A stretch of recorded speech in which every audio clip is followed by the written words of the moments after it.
I'm Robin Crane, and this is the Growing Your Financial Business the Woman's Way podcast. Listen, I was a financial advisor for over a decade, and I got so sick of the old archaic strategies that your grandpa used to get clients.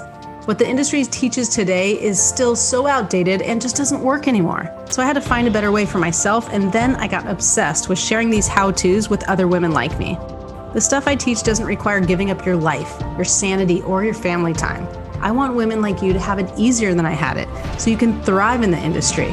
I've now helped thousands of women grow their financial businesses to multiple six figures, some even seven figures per year. So on this podcast, you're going to get an inside look at how they did it so you can do it too. Let's dive into the show. Welcome back. It's Robin Crane here with Felicia Searcy. So Felicia is a 4-time award-winning transformational coach and international speaker. And I'm really excited to have her here because she's going to talk about the secrets that let you leapfrog your struggles and disappointments to living big. And I can tell you already, just from a couple minutes having her here before we started recording, my just turned 3-year-old daughter came in who has had a fever and sick and wanting mommy. And she's been very patient with me. So I can just tell, very sweet soul right here that I have with me. Thank you for being here. Yeah, it's good energy already. And we've probably said, 10 words to each other. So, tell me a little about your journey and how you got to this, going from the struggles and disappointment to living big. Tell me a little about how you got there and what that means to you. Yeah. So myself, like so many, it's such a familiar story that, the environment I grew up in wasn't the most supportive. I deeply love and appreciate my parents, and, my dad's no longer on this side of things, but both of them struggled with mental illness and addiction. And so it was a very dark environment, lots of violence. And so the reason I bring that up is because, when we're at a really vulnerable stage in our life, we get wired in a way of relating to the world, a way of relating to ourselves, and a way of relating to the world. And what I took from that, not that it was imposed, but what I took from it was that the world was unsafe, not to expect too much, keep my head below the radar, not to make too much of a wave, and to be so tuned into the needs of others. And it robbed me of being able to really hear what it was that I really wanted. And I really reached the point where I began to wonder if I even wanted to stay on this side of things, I was 22 years old and there was just such desperation. And what I love about those moments for people, if they're able to be open, is that there's a moment when we get cracked open and we become accessible to a different way of being. We become accessible to a different way of thinking.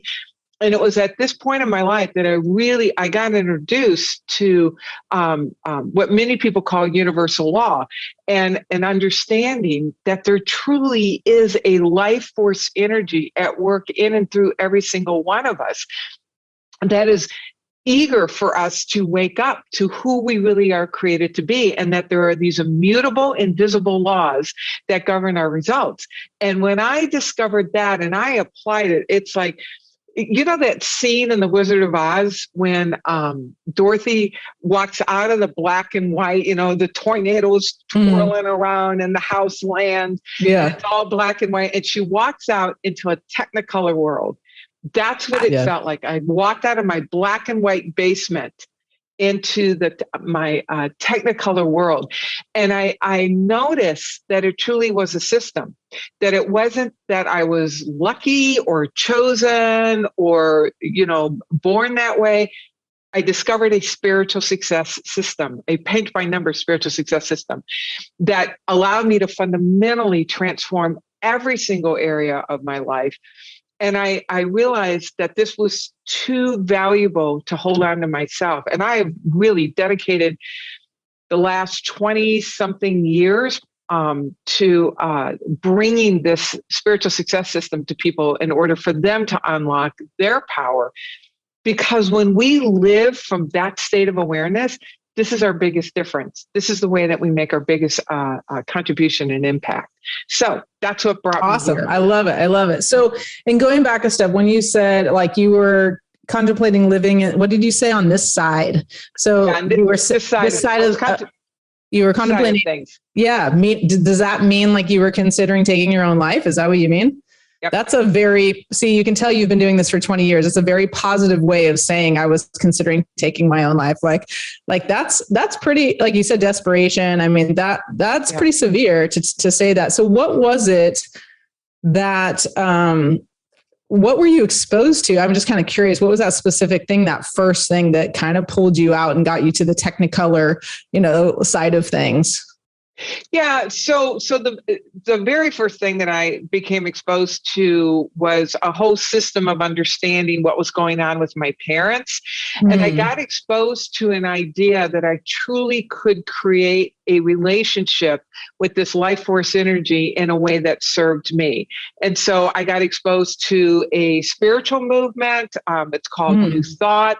I got exposed to writers like Wayne Dyer, Louise Hay, Deepak Chopra, Thomas Troward back, 100 and so years ago. Ernest Holmes, Charles and Myrtle Fillmore. Wow. So you kind of just became this lifelong learner. Like you got exposed to this idea. And then it sounds like you got kind of geeky about like, holy crap, this is real. How can I learn more, grow more, and kind of expand my life because this is all real and possible? That's amazing. I think that says a lot about you and just like the type of person. And I think a lot of the listeners are similar, where it's like, they go down that rabbit hole of becoming. We call it in my community, we call it like the becoming, right? It's like you start to become, like you realize that when you show up differently and who you are is actually going to determine your future, your financial future, your wealth, your being, your health, all the things. And I think for me, it's always that dance of like, but how do I do that? Because I believe all of that, like 1,000,000%. Like I believe all of that. And then for some reason I'm still human and like I run those patterns and like I get mad at myself. I had like such like the silliest things that like when these things that focusing on stuff, I don't know, that's like doesn't serve you, that it's like, this is not where I want to focus, but sometimes like shaking it off is really difficult. Like I had a couple things happen that were just like the littlest things. One was that my next door neighbor, she in the past has been, she's been, let's call it grumpy with me or my family because of the dogs. And we've had one dog like the whole time we've lived here, very small dog. And once she messaged me and she's like, I can't prove it, but there's poop in my yard and you're the only, you guys are the only people in the neighborhood who doesn't put your dog on the leash. And I was like, oh my God, I'm the worst. What have I done? I think, and then yesterday we got this, my oldest daughter, we just kind of inherited 2 more pets because it doesn't matter why, but we took on my stepdaughter's pets. So we have now 2 dogs and a cat. But again, I was like, I didn't have the bigger dog on the leash, which I always do. Like ever since the conversation, I've been doing it. And then I had her in the backyard for a second. And then of course she wasn't on a leash and walked up to the other dog. And I'm like, oh, I'm so sorry. And she's like, uh-huh. And like, I knew it's such a silly thing, but like, what did I do instead of saying like this woman has issues, clearly like she needs to get over it. Like, cause I know, but I just kept beating myself. Why didn't I put the dog on the leash? Why didn't I do that? I knew it was going to upset. I knew I shouldn't have done that, and I'm like, it's just so silly. Will I remember? Tony Robbins says, will you remember this in 10 years? I'm like, well, I even remember it in a month. Probably not. Like, who cares? But I just kept beating myself up. And like, I just felt this, like, just let it go. And I'm like singing, let it go, let it go, just let it go. I'm like, come on, anything that's going to let me let it go.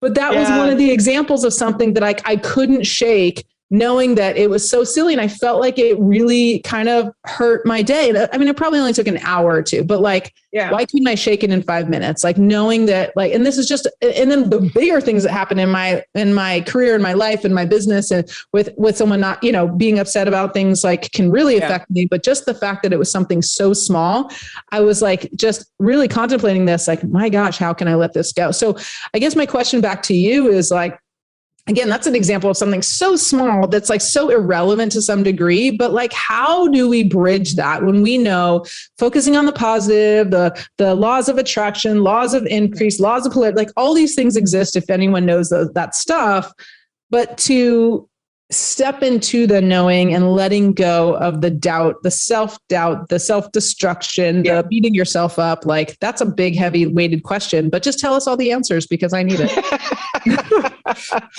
And 30 seconds or less. In 30 seconds, 20. Yes. On your marks, gets it. Well, so first of all, I so appreciate your vulnerability and your awareness, right? And this is the journey to match, who we are today to what is seeking to express through us. So in a nutshell, the process, because this is important. First of all, to understand that we live and move and have our being in a field of responsive energy. We live in an energy field that's creative, that's responsive, that's generative. And I love that quantum physics is proving that there are ways of unformed energy hanging out what they're calling superposition that becomes responsive to what we predominantly mentally rehearse in our imagination and charged with our feelings, which becomes the organizing pattern for this energy and creates our results. Go back to what I shared in terms of how I was raised, that I was raised with a pattern of unworthiness, and somehow there must be something wrong with me. And so that becomes my identity. What you're talking about, the beingness, right? That we all come to this with an identity. When I say come to this, we come to this next iteration, we come to this desire. The desire to build out a business is a dream. And we start with a certain identity. Understand that the dream, the desire, the purpose of it is actually not to achieve that goal. It informs you who you are, what you are to discover about yourself.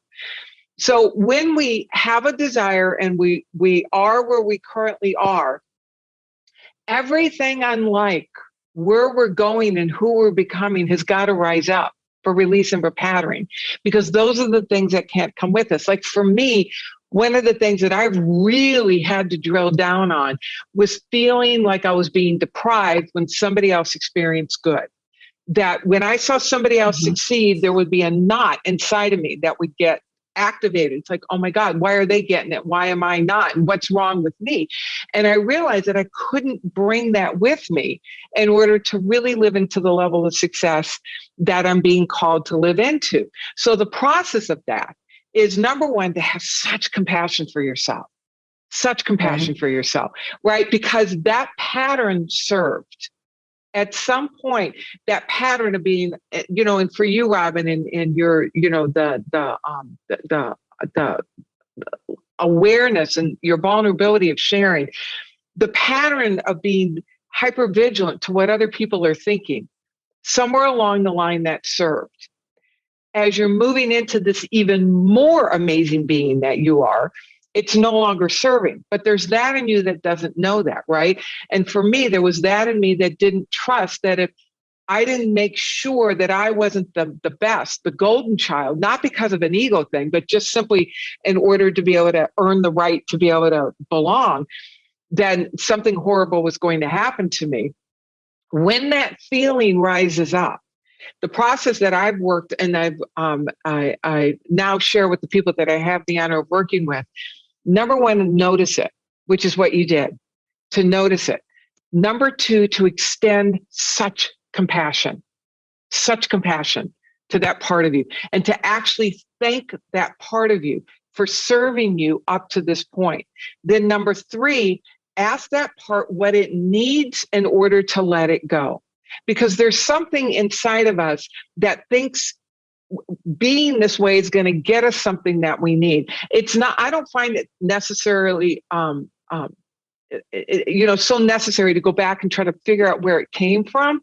It's more important, because my sense is your listeners are so self-aware. I mean, you have a sense of where your patterns came from and, what the origins are. Now you want to create an environment where that part of you feels safe to lay it down and pick up a new way of being. And in the beginning, it's going to be uncomfortable. It's going to be awkward because you don't have evidence that it works. You don't have evidence that if you just simply allow your neighbor to be who she is and give her the dignity of her own discomfort without feeling responsible for trying to fix it for her, you don't have evidence that that's going to work necessarily to the degree that you've embodied it. And so when those feelings rise up, on the occasion that a feeling will rise up for me and I'll see somebody succeed at something that I've been trying to do for a while and just hasn't worked, to step back and to offer myself compassion, to ask myself in that moment, to ask yourself, what is it that I need? I need reassurance that I'm going to be okay. I need reassurance that I matter. I need reassurance that I'm worthy. It's like, okay, so then giving myself that in the moment, most importantly, connecting into the stream of divine energy that created you and remembering who you really are as this amazing divine being that's here by divine appointment, that your dream is your divine assignment. And then to ask, and here's the master move, to ask, who do I want to be in this moment? Even if not all of me is coming along, who do I want to be in this moment? I want to be a woman who is able to allow my neighbor to be who she is and not take on responsibility for her. For me, I want to be the woman who celebrates the good of others, knowing that it's evidence of what's possible for me. And even if I don't feel it, there are actions that align with it, because these are the actions that align with who your dream is asking you to be. And so it may be, thank you for your feedback. I appreciate it. And I'm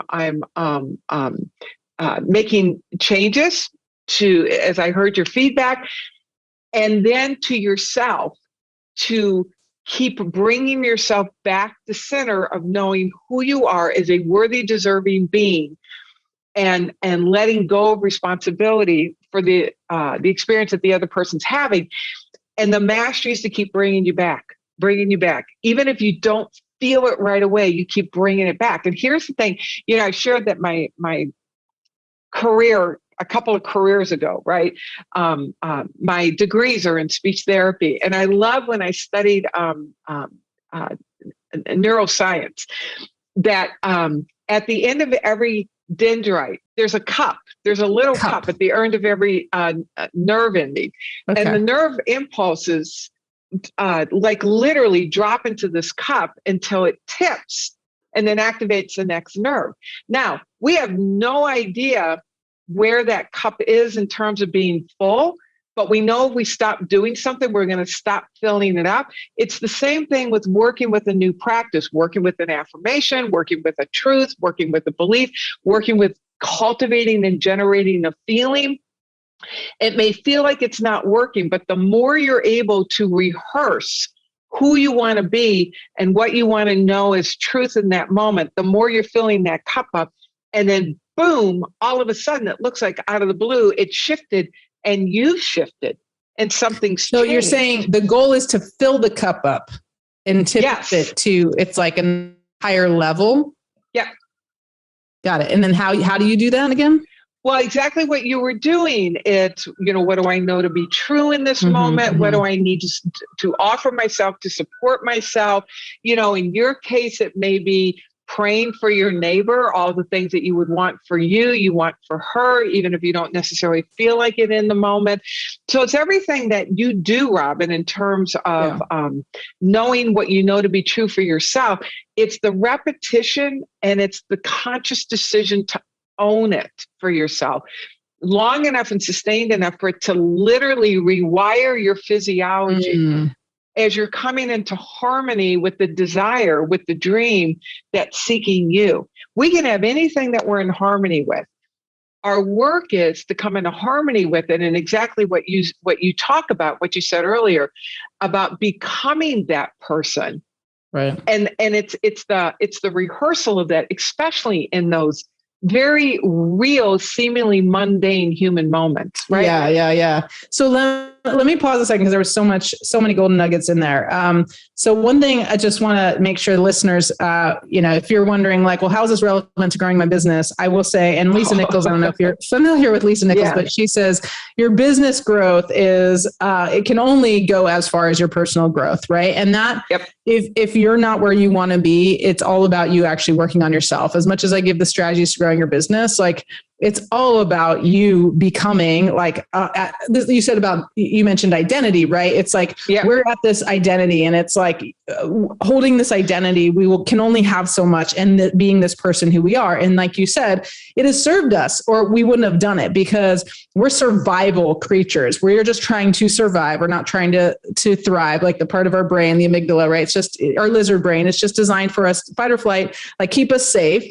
And then, but to become the person that's going to attract all the things that you want means like a shift of an identity, because who you are is going to, like you said, there's the harmony.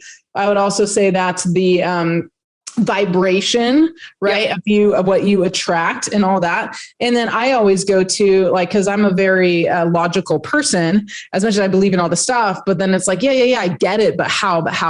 So what you just said, you said, number one, notice it. So, and that's, there's been so many learnings I've had over the last year working with this woman, Kisma, and prosperity coach, like just working on myself and just noticing things, but also feeling the things, like noticing what is it and actually naming those things. And Brene Brown says, what does she say? It's something like, if you don't name your emotion, it'll eat you alive.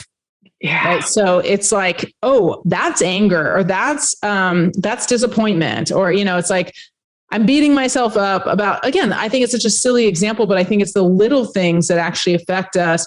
And sometimes the bigger things, it might affect us more, it might affect us less, but it's like, it's easy to pretend that didn't bother me and just go on with my day. And instead, maybe a year ago, I would have just been like, oh, whatever, screw you, and almost like in that, like when you didn't say, okay, let it all go and just think your neighbor sucks and you're amazing. You were like, pray for her, love her, like send her, compassion after you send it to yourself, but notice it. And I think noticing it means like, what am I feeling right now? Yeah. And not judging yourself, because my tendency is to immediately judge myself. Oh, why didn't I just do that? How come I didn't put her on the leash? That would have been so easy. Like I knew I should have put her on the leash. I always put her on the leash. Of course, the one time I didn't put her on the leash is the time that she goes up to her in her face and like whatever. And I'm just like, oh, if I only had not done that. But the great thing is like, everything's a learning. So good thing I did that, because that was a blessing. That was a lesson. That was a learning. And knowing that those little things still bother me, and to be like, oh, apparently I'm not over this. I still care about what people think. I do judge myself, and I do, so it's like, there's a lot of thoughts, like probably thousands, a lot of them probably the same thoughts, but like thousands of thoughts about that are, negative about ourselves and who we are because of one little silly thing. So notice it. And I would say, understand like, what is that feeling? And then instead of judging yourself, you said compassion. Number two, compassion, have compassion for yourself. Thank that part of you. It's like, wow, you know what, Robin, like the fact that you care about somebody else, like enough that it would bother you that you're going to beat yourself up, means that you truly respect other people and like, love yourself, because that's an amazing quality, but also it's not serving you. You taking on her stress does not have her stress go away. It's just kind of like our parents. You mentioned your parents and you love and adore them and respect everything they gave you, even though there was a lot of challenges. I think you said addiction or mental challenges, whatever it was. But it's like, hey, what we do as kids, and this is how a lot of it starts if you go into the NLP world, is like, when your mom is feeling angry or stressed or upset, you start to take that on as if you feeling angry, stressed, depressed, or sad is going to take it away from them. Yep. It doesn't work that way. We talked about my daughter, like she came in, she was crying. She wanted mommy. Like I could feel bad. I can say, oh, I'm a horrible mom. I can go into that. But instead I'm like, okay, just take her away, change the environment. She'll be okay in 2 minutes. And it's like, it doesn't serve her if I feel sad about that. Right. So I think understanding that is good. It's like, I don't need to take on her stress and her upset and her anger. I could just be like, wow, isn't that interesting?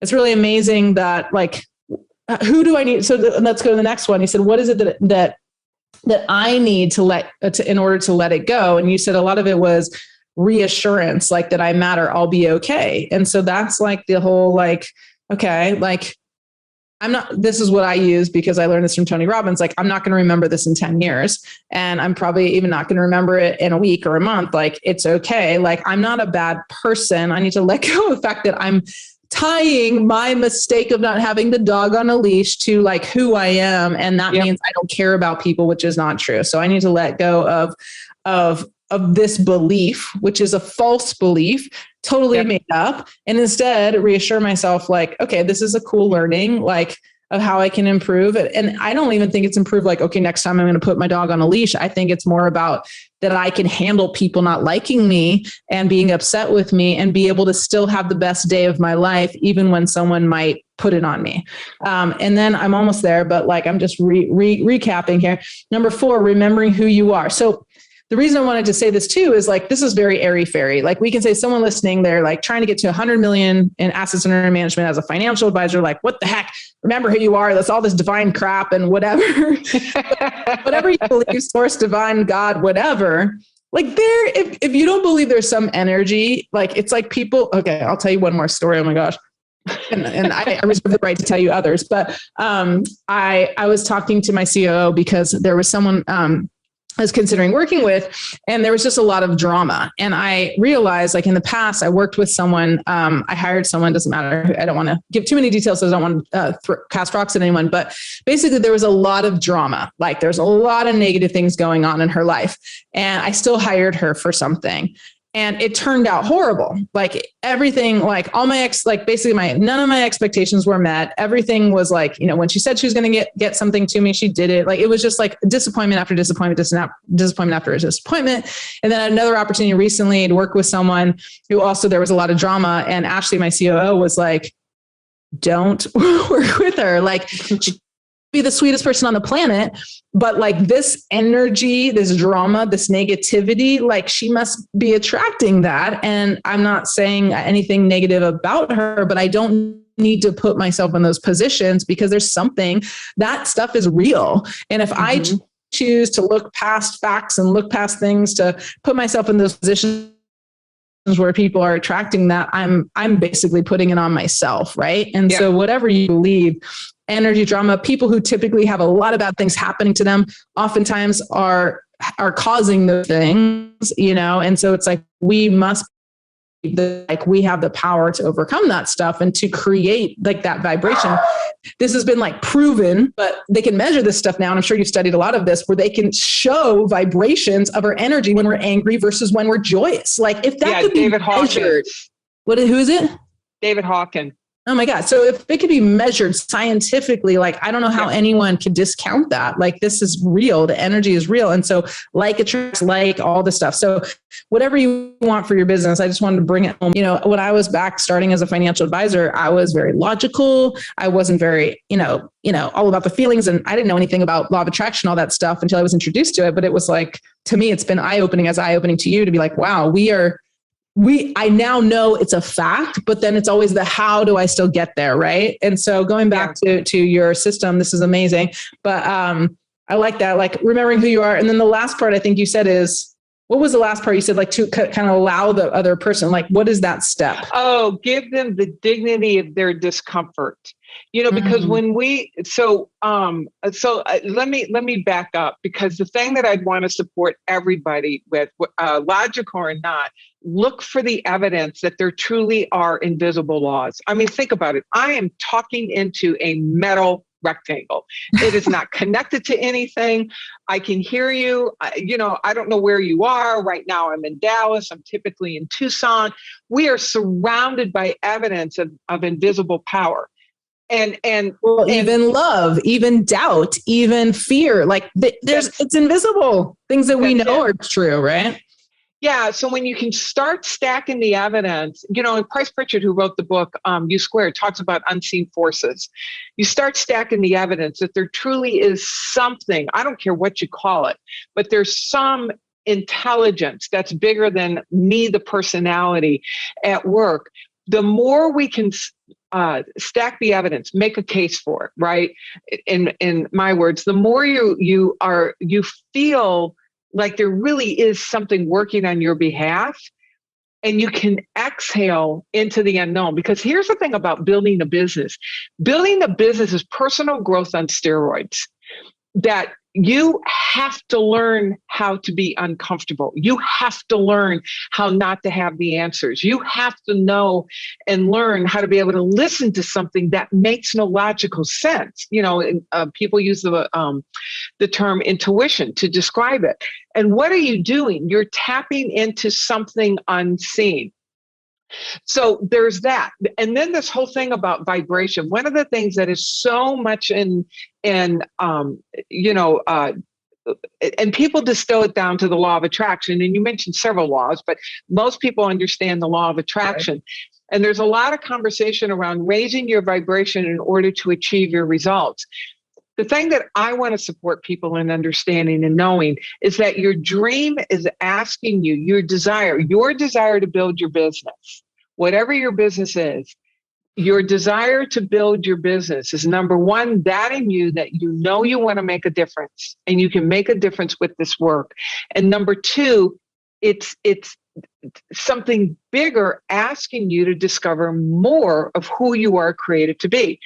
So when we're talking about raising our vibration, when you look at David Hawkins' chart, and he's got shame and guilt at the bottom of the chart, and then it moves up, and anger and fear and desires. I think anger is above desire. And then it moves into the higher realms, which are courage, neutrality, acceptance. Then it moves up to, I think, like love and joy. When you think about those qualities are qualities of a greater degree of maturity.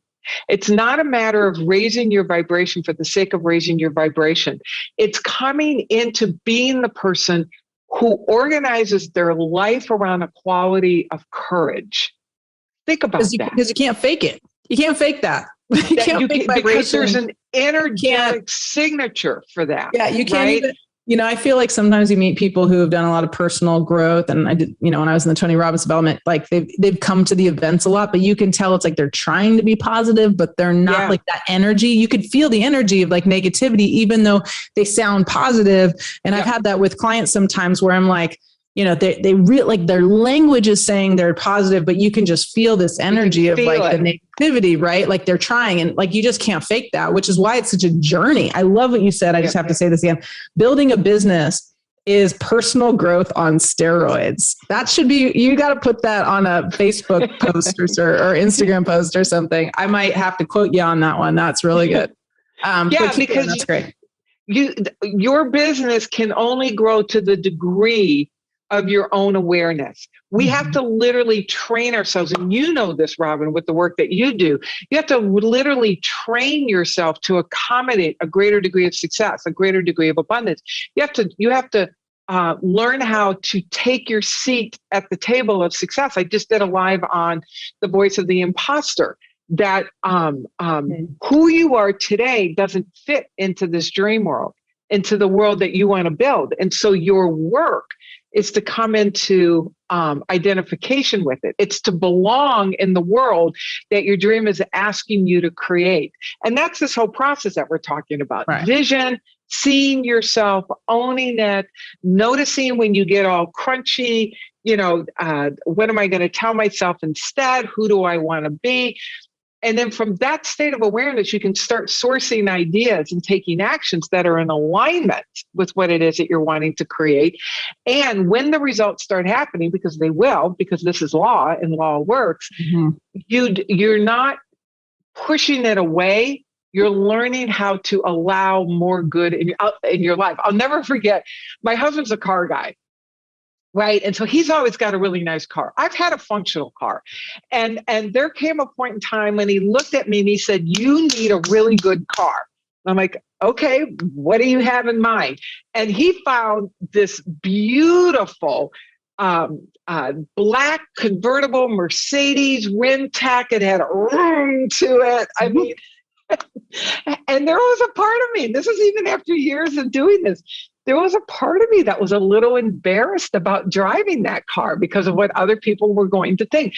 I didn't belong in that car when I first got it. Now, it didn't take long before I was in California at the time, before I was zipping up and down the 101 with the top down, right? Nice. Singing at the top of my lungs. But it activates that part of us that is not aligned with it. And so our work is to belong in the world that the dream is asking us to develop and to own for ourselves. And that's what it is to grow up that scale of awareness and energy. Amazing. So that's a lot. It's so good. It's so good. Well, you mentioned this. I'll just mention this one more time before we say goodbye. But before you came on and started recording, you said you listened to the podcast with Jennifer Hootie, which was episode 120 on May 3rd. If you want to go back to how to build a vision-driven business, that's a good episode to pair with this because it's so there's so much to it, but there's different components of it that will really serve you as a business owner. And as you step into that person and starting to really align with your vision, because this is, like you said, it's law. Law means it's fact. Law means it's real. Law, it's non-negotiable. Like, this is something that happens whether you like it or not. And you could have had a lot of success. Sometimes people have a lot of quote unquote what on paper looks like success, even without, you don't have to understand it, but without living, in this being, as I think you said, but they don't always have the fulfillment, right? It's like you arrive and you're like, wow, I have all this success. Why do I still feel like crap? Because it's not you maybe weren't clear on what you really wanted or why you wanted it. And maybe it was like so many people want the success to prove something of themselves or others. And it's like just getting in that alignment allows you to not just have the success, but have the fulfillment that comes along with it. And I think that all comes back to like, we want the success, we want the numbers, we want the revenue, we want all those things.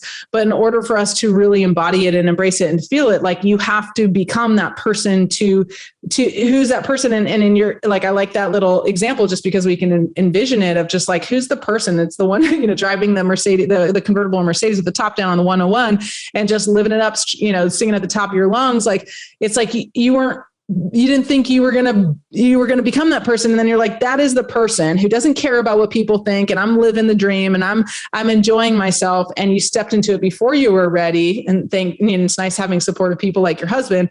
And that brought you to the person that you even meant to. And that's just like a little example. But like, I think all these little examples are sometimes like the biggest lessons. Yep. It's like knowing that there's some dissonance, there's some feeling of like, oh, this feels like, oh, I'm being showy or ostentatious or whatever, or what are people going to think? Like, oh, they're going to think like all I care about is money, and it's like, okay, well, let them think whatever they think. Well, and so let me jump in real quick with that. Let me think what they're going to think, because I'm going to invite all of us to take it up a notch.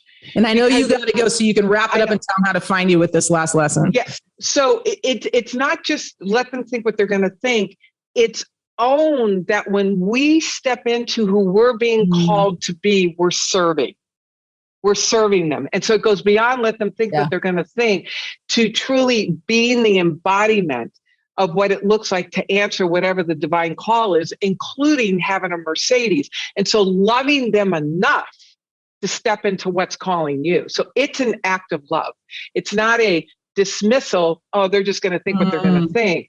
It's, I love you enough to be uncomfortable to step into this in order, number one, to raise the vibration, and number two, show you what's possible. So I'm going to love you in your discomfort if you're uncomfortable with this, and I'm going to do this in order to serve you, because this is what it looks like to follow my guidance, and then I'm going to support you in following yours. So great, love it. Yes. So with that, all right. So my website, FeliciaSearcy.com. As I think her name was, you said Jennifer, and I talk about that the foundation of this is vision, really learning how to direct our thinking intentionally, because you're directing it all the time anyway, but to direct it intentionally. I have a whole vision toolkit. It's a vision meditation, vision instructions, a daily practice to then know what to do with the vision. Go to FeliciaSearcy.com / spiritual success. And you can grab that and let me help you really get clear on what is it that you would really love. Okay. We're going to put that in the show notes. That's awesome. Well, thank you so much. That was wonderful. I really appreciate you. And I know, you got to go. Thank you for taking the time, and all of you listening, thank you for showing up and stepping into who you want to become so you can help more people live the dream and give even more love. So thank you so much. And we'll see you next time on Growing Your Financial Business the Woman's Way. Bye.